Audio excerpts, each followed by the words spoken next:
हम्म, आने फिर आने।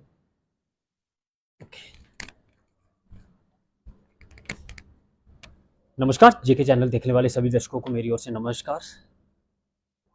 आज जो कि सुबह रमन भल्ला जी जो कि कांग्रेस के दिग्गज नेता हैं, सुबह इन्होंने कटरा में आके जो मंदिर में पूजा अर्चना की और उसके बाद हमारे साथ खास बातचीत करने के लिए यहाँ पे हमारे साथ मौजूद हैं। इनसे बात करने की कोशिश करेंगे कि जम्मू कश्मीर के क्या मुद्दे हैं, खास करके कटरा के 2-3 बर्नर इशू हैं, उनके ऊपर बात करने की कोशिश करेंगे। सबसे पहले तो जेके चैनल में आपका बहुत बहुत स्वागत है। बहुत बहुत शुक्रिया आपका। रमन जी, जिस तरह से बात की जाए तो जम्मू कश्मीर में भाजपा सरकार के चलते यहाँ पे महंगाई की बात की जाए तो कटरा के 2-4 इशू है जिसमें गंडोला है, उसको लेके आपके क्या विचार रहेंगे? भाजपा की बात करें तो लोग बड़ा बेसब्री से इंतज़ार कर रहे हैं कि ये चुनाव की घोषणा करें। कर्नाटक, हिमाचल और उसके बाद जम्मू कश्मीर में इनका सुपड़ा साफ होने वाला है, क्योंकि दक्षिण भारत से वो हवा चल पड़ी है जिसमें राहुल गांधी ने कन्याकुमारी से कश्मीर तक यात्रा यहाँ पे की। और हम सब लोग बेसब्री से इंतज़ार कर रहे हैं, क्योंकि जम्मू कश्मीर में भाजपा ने जो जख्म जम्मू कश्मीर के अवाम को यहाँ पे दिए, रियासत का दर्जा छीन के, उनके रोज़गार छीन के, हम लोगों को यूटी में कन्वर्ट करके, डोमिसाइल ज़बरदस्ती थमा के और हर लिहाज में उन्होंने वो प्रहार किया। टैक्स वसूलने वाली सरकार यहाँ पे रही, लोगों के आमदन बढ़ाने की बात नहीं की गई। इकोनॉमिकली हम लोग मजबूत यहाँ पे हो पाए, लेकिन लोगों की जेबों से पैसा वसूलने का काम इस भाजपा की सरकार ने यहाँ पे किया। जब जम्मू में या जम्मू कश्मीर में गरीब आवाम का चूल्हा जलना मुश्किल हो जाए, यहाँ पे अर्बन पुअर पॉपुलेशन ज़्यादा है, यहाँ पे लोग रेफ्यूजी के तौर पे बहुत ज़्यादा है, यहाँ पे माइग्रेशन के तौर पे जब भाजपा की समर्थन वाली सरकार थी, वीपी सिंह की सरकार, और वहाँ पे माइग्रेशन जिस ढंग से हुई, वो असलियत यहाँ पे है। लोग अपने आप को पूरा तंदुरुस्त के तौर पे इकोनॉमिकली मजबूती के माध्यम से नहीं देखते, उनको चीज़ों को इकोनॉमिकली पैकेज देने की ज़रूरत थी। कोरोना के बाद चाहे ट्रांसपोर्ट सेक्टर हो, चाहे होटल इंडस्ट्री हो, या शिकारे वाले लोग हों या दूसरे लोग हों, मैं समझता हूँ हर लिहाज से भाजपा ने जो अपना तानाशाही वाले कदम यहाँ पे उठाए हैं, लोग बेसब्री से इंतजार करें। जैसे ही चुनाव यहाँ पे आएंगे, चाहे जितनी मर्जी तकरीरें ये भाजपा के लोग करेंगे, बहुत तकरीरें आपके जरिए जो लोग सुनते हैं उनको ये बता दें कि जो लोग मन में बैठे थे जनाब 2024 में भी मोदी आएगा, कर्नाटकों ने दिखा दिया। पूरी मंत्रिमंडल वहां पे बैठा था। जम्मू कश्मीर में 70 से ज्यादा कैबिनेट मिनिस्टर, आज 100 से ज्यादा कैबिनेट मिनिस्टर लगातार चक्कर लगा गए। आप किसी भी घोड़े वाले को, किसी पिट्ठू वाले को, किसी राशन डिपो वाले को, किसी आम चलने वाले लोगों से पूछो, क्या वो 70 जो लोग आए वो दे के क्या गए? उनके पास आंकड़ा नहीं होगा। वो सिर्फ गश्तावा खाने, शिकारे की सैर करने के लिए यहाँ पे आए जम्मू कश्मीर में, और हमारे अवाम को जो देना चाहिए था वो कुछ यहाँ पे दे नहीं पाए, ताकि वो लोग भी महसूस करें कि आज केंद्र की सरकार ने वो कदम उठाए हैं, यहाँ पे जम्मू कश्मीर के अवाम को राहत मिले। रमन जी, सबसे बड़ी बात है कि मैं आपको बता दूं कि जिस तरह से जो नौजवान हैं, पहले जो भी पढ़ लिख जाता था उसको अच्छी एक नौकरी मिल जाती थी, मगर आज की डेट में जो एक युवा जो नौजवान है पढ़ लिख के एक मतलब कि जैसे अपना जैसे लाइसेंस लेते हैं, टूरिज्म का लाइसेंस लगता है, जहाँ म्यूनसिपलिटी का लाइसेंस लेता है दुकान पे, तो अपनी डिग्री जो है लाइसेंस के तौर पे वहाँ पे लगाता है, खोलता है कोई एमबीए के चालू वाला, एमबीए चाय वाला। तो क्या कहेंगे इसके ऊपर? ये हालात भाजपा ने पैदा किए ना। आज तो भाजपा को 25 सीटें मिल गई, अब 25 से ज्यादा तो मिलेंगी नहीं। अब मेंबर पार्लियामेंट भी लोगों ने जिता दिया, अगर उसमें केंद्र में मंत्री भी बनवा पाया तो फिर इससे ज्यादा लोग क्या करेंगे? अब जम्मू कश्मीर में जो दावे करते थे हम नोटबंदी हटा देंगे रात को 12 बजे, आतंकवाद को खत्म कर पाएंगे, तो फिर टारगेटिंग के लिए क्यों चल रही है? आतंकवाद को खत्म करना था, फिर ड्रोन के जरिए चाइना के हथियार क्यों आ रहे हैं? पहली मरतबा इस भाजपा की सरकार में जम्मू एयरपोर्ट में भी ड्रोन के जरिए अटैक होता है। आपने देखा होगा चाइना के जरिए रामगढ़ में 10 किलोमीटर अंदर वहां पे हथियार फेंके जाते हैं। आज पुंछ में आप देख लो कितने फौजियों की शहादत यहाँ पे हो गई। डांगरी जैसी वारदात हो गई जहाँ पे कितने लोग मारे गए। कौन जिम्मेवार है? आज तो संतरी से प्रधानमंत्री तक भाजपा के लोग हैं। तो लोगों को किस ढंग से सुरक्षित किया जा सकता है, लोगों को रोजगार किस ढंग से दिया जा सकता है? प्राइवेट सेक्टर में नौकरी जो थी कोरोना के बाद, उन लोगों ने भी नौकरी से लोगों को निकालना शुरू कर दिया। कहाँ पे प्राइवेट इन्वेस्टर यहाँ पे है? ये सरकार है तो अखबार के पहले पेज पे एडवर्टाइजमेंट के जरिए दिखाई देती है, लेकिन राशन डिपो भी जब राशन लेने के जाओ, सरकार का पूरा नक्शा लोगों के सामने आते हैं, राशन भी नहीं। वो बोलते हैं अभी कांग्रेस सरकार 35 किलो राशन दिया करती थी, आप 4 किलो से भी ज्यादा नहीं बढ़ा रहे हो। तो जो सरकार राशन भी ना दे पाए, स्मार्ट मीटर लगाने शुरू कर दे, बिजली भी 24 घंटे की सप्लाई ना दे, फिर स्मार्ट मीटर के जरिए बिल भी लंबे लंबे आ जाए, पानी पे भी स्मार्ट रहे चाहिए। तो हमारे ऋषि मुनियों ने अपने आशीर्वाद से जम्मू कश्मीर के अवाम को नवाजा है कि यहाँ पे ऐसे हमारे पास चीजें मौजूद हैं, रेत हो, बजरी हो। अब कौन काम कर रहा है? लोकल लोग तो सारे नजरअंदाज हो गए। लोकल लोगों के पास कारोबार नहीं रहा। बाहर के अगर कोई प्रोजेक्ट आए, कोई सड़कें बनाने वाला, दिल्ली एक्सप्रेस की बात करें, तो लोकल लोगों की ट्राली भी नहीं लग रही। वो अपने साथ ही ट्रैक्टर वाले भी, ट्रक वाले भी, टिप्पर वाले भी, सारी मशीनरी भी वो खुद ला रहे हैं, मुलाजिम भी उनके खुद बाहर से लग रहे हैं। लोगों के पास क्या मिला? आज लोग बेसब्री से इंतजार यहाँ पे कर रहे हैं कि किसी ना किसी ढंग से, आज लोगों का क्या कसूर है? आप हिमाचल में, कर्नाटक में हर जगह चुनाव होते हैं, तो आज जम्मू कश्मीर में 9 साल से असेंबली के चुनाव क्यों नहीं? ये बड़ा सोचने का एक लोगों के सामने चर्चा का विषय। हम तो चाय पे भी चर्चा यहाँ पे करते हैं, आम लोग चर्चा करते हैं कि बुजुर्ग आदमी की पेंशन आप बंद कर दो। कहाँ पे कांग्रेस सरकारों ने 60 साल के ऊपर वाले रहने वाले लोग रेलवे में जब जाते थे तो कितनी रिलैक्सेशन उनकी थी। आज ये सरकारों ने उसमें भी कटौती ला दी, सीनियर सिटीजन के खिलाफ ये है। अब जो छात्र यहाँ पे थे उन लोगों के लिए रोजगार कोई नहीं। लगता है ये सरकार नौजवानों के विरुद्ध सरकार यहाँ पे है। स्टूडेंट्स के लिए जो सीयूटी का भी इन्होंने शगुफा यहाँ पे छोड़ा है कि बाहर वाला नेशनल लेवल पे कंपटीशन होगा, तो जम्मू कश्मीर के नौजवान साथी जो गरीबी रेखा से नीचे है, जो पहाड़ों पे रहने वाले लोग हैं, वो कहाँ पे कम्पीट करेंगे? होगा ये अपने जम्मू कश्मीर के लोग घरों में बैठेंगे, बाहर केरल, मद्रास, दिल्ली जो अच्छे लोग हैं वो यहाँ पे आ जाएंगे। लोगों के पास इतना सरमाया नहीं। गरीबी रेखा से नीचे रहने वाले लोग जम्मू कश्मीर में बहुत है, क्योंकि वो बरूद के डेर में बैठ के अपने परिवार की देखभाल यहाँ पे करते थे। और यहाँ पे प्राक्सीवाद से जूझने वाले लोग हैं, लोगों के आमदन का जरिया कहीं नहीं है। तो ये देखना यहाँ पे है कि ये टैक्स वसूलने वाली सरकार, इससे हम छुटकारा यहाँ पे दिला पाए। और प्रॉपर्टी टैक्स लेने के लिए भी जो पीछे हैं, कभी वादा करते हैं कि कोई प्रॉपर्टी टैक्स नहीं लगेगा, एलजी साहब भी करते हैं, फिर ऑर्डर निकालते हैं कि प्रॉपर्टी टैक्स इस तरीके को यहाँ पे लगेगा। तो सरकार है कहाँ पे है?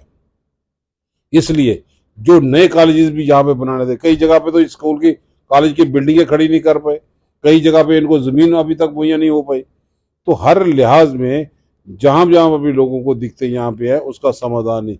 वादे करते हैं हम टोल प्लाजा हटा देंगे, वादे करते हैं कि हम ये ऐसा कोई रिलायंस स्टोर, ये भाजपा कहती थी कोई बड़ा बड़ा रिलायंस स्टोर यहाँ पे नहीं खुलेगा, आज वो भी खुल गए और किराने की दुकानों में शराबा मिलने भी शुरू हो गई कई जगह पे ऐसे। तो इनका ये रेवेन्यू इकट्ठा करने का यही तरीका है, चाहे कुछ नशे वाली हो। जब जम्मू कश्मीर में लोग नशा विरोधी के लिए सब एक मंच पे इकट्ठे हो रहे हैं, तो उस वक्त सरकार रेवेन्यू इकट्ठा करने के बहाने नशे की तरफ धकेल रही।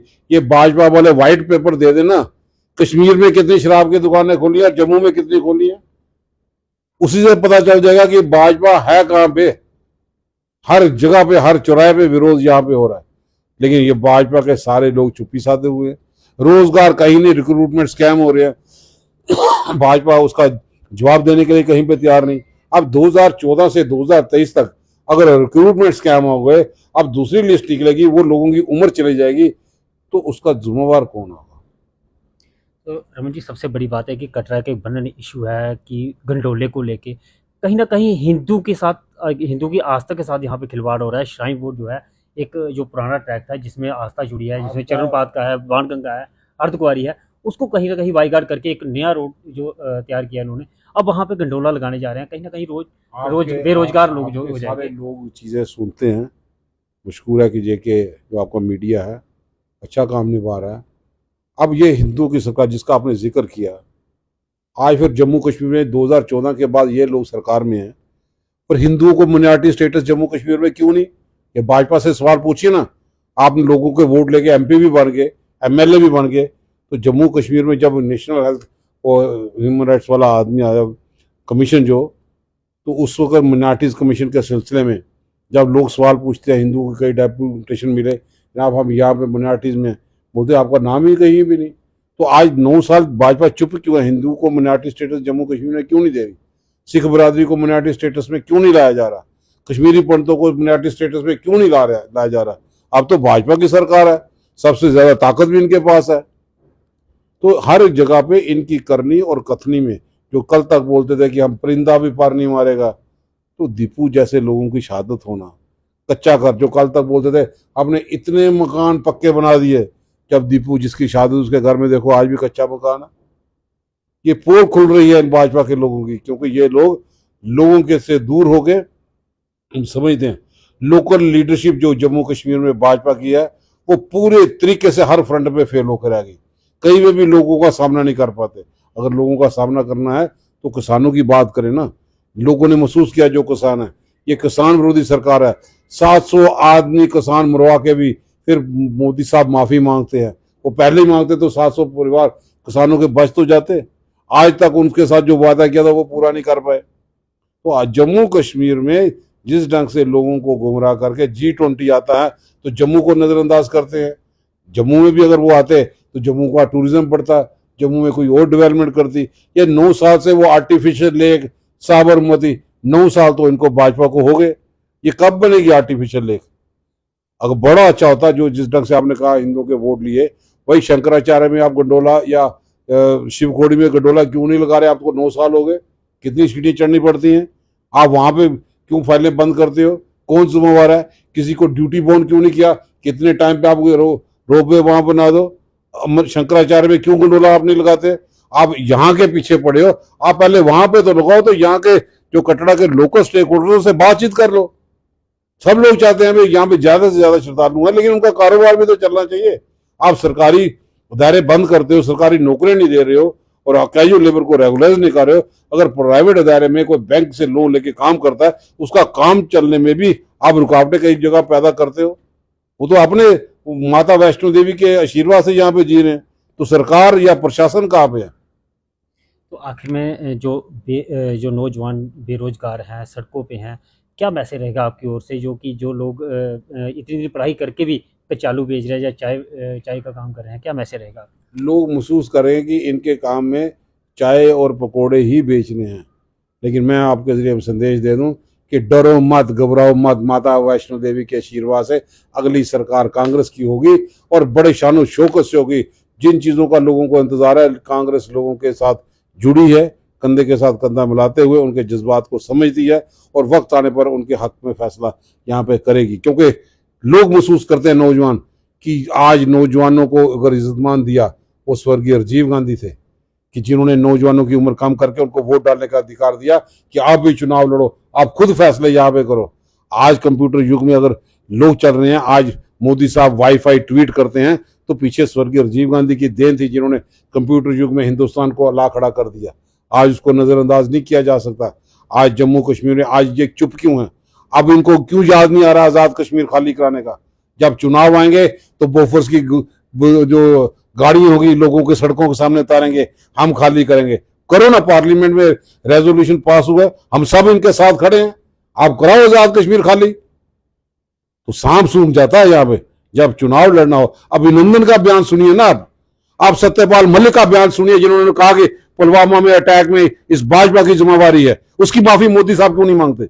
उसके बाद जितना भी जम्मू कश्मीर का भाजपा का कार्यकर्ता है वो माफी मांगे जम्मू कश्मीर से। ये हम नहीं कह रहे, ये सत्यपाल मलिक जो भाजपा का अंदरूनी आदमी था, गवर्नर था, वो कहता कि मैंने पूछा था कि अगर आप जहाज देते तो ये जाने बच जाती। उसको खामोश कराने की बातें करते हैं। आज उसने कहा कि मेरी फाइलों को पास करवाने के लिए 150 करोड़ रुपए की रिश्वत देने की बातें करते हैं। तो आज भाजपा चुप क्यों है? ये 25 विधायक से जवाब जम्मू कश्मीर की जनता मांगेगी।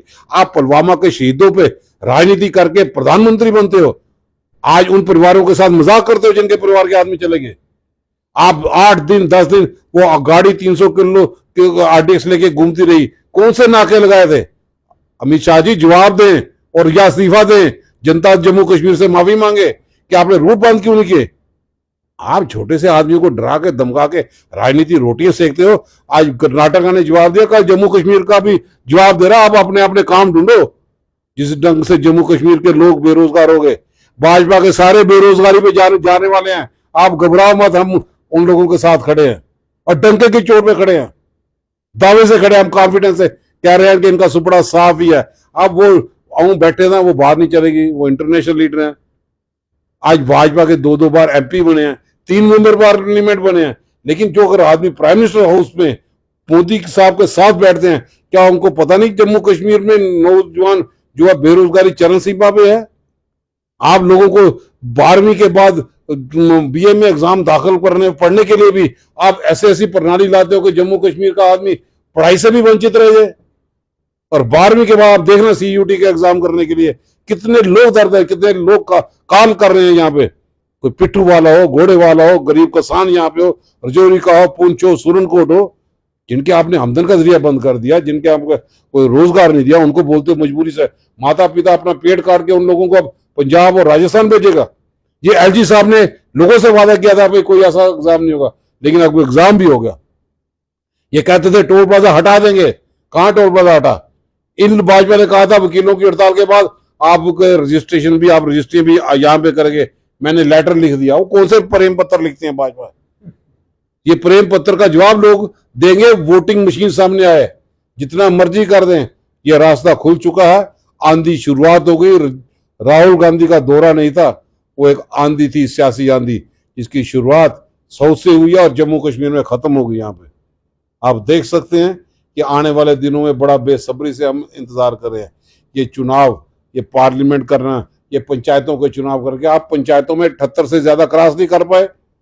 और विपक्ष को चाहे आप जितना मर्जी बांध दो, जितनी मर्जी सुरक्षा उनसे ले लो, अपने चाहतों को जितनी मर्जी सुरक्षा बढ़ा दो, कुत्ता भी नहीं पूछेगा आने वाले दिनों में इनको, क्योंकि हर आदमी का चूल्हा जलना मुश्किल हो गया। प्रशासन और लोगों के बीच में कोई रास्ता यहाँ पे नहीं रहा। इसलिए हमें पूरी उम्मीद है, मैं माता वैष्णो देवी के चरणों में बैठ के बातें कर रहा हूँ कि माता वैष्णो देवी का आशीर्वाद सब पे बना रहे, हम मिलजुल के रहें, नफरत की दीवारें गिरा दें। जो नफरत की दीवारें भाजपा ने खड़ी की थी और सियासी रोटियां सेकते सत्ता तक पहुंची हैं। इसलिए राहुल गांधी ने जो यात्रा की, बड़ी ही कामयाब यात्रा रही। आपका समर्थन रहा, माता वैष्णो देवी का आशीर्वाद, जिसमें राहुल गांधी पैदल चल के गए, पैदल वापस आए। भाजपा भी कोई नेता प्रधानमंत्री के रूप में वो भी पैदल चल के जाए, अमित शाह जी पैदल चल के जाए, राजनाथ सिंह जी पैदल चल के आए। ये सब लोग महसूस करते हैं कि रोहिंग्या को बसाने वाले ये लोग थे 1996 में, भाजपा का कब्जा था ना। ये राजनाथ सिंह जी आते बोलते थे बहुत बड़ा खतरा है, अमित शाह जी बहुत बड़ा खतरा है, फिर निकाले क्यों नहीं? आपकी क्या गांठ साठ है? ये लोग पूछना चाहते हैं ना, इनसे जवाब दे।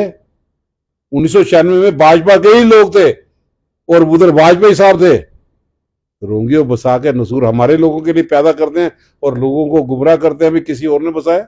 हम तो 2002 में आए। तो हर मरने में, चाहे लैंड ऑर्डर प्रॉब्लम हो, चाहे लोगों के चूल्हे जलने की बात यहाँ पे आए, नौजवानों को रोजगार देने की बात आए, किसानों के हक में फैसला करने की बात यहाँ पे आए, उनके लिए प्रोक्योरमेंट सेंटर मौके पे बनाने की बात है, उनके दाम तय करने की बात यहाँ पे आए, हर जगह भाजपा की टाई टाई फिस है महाराज।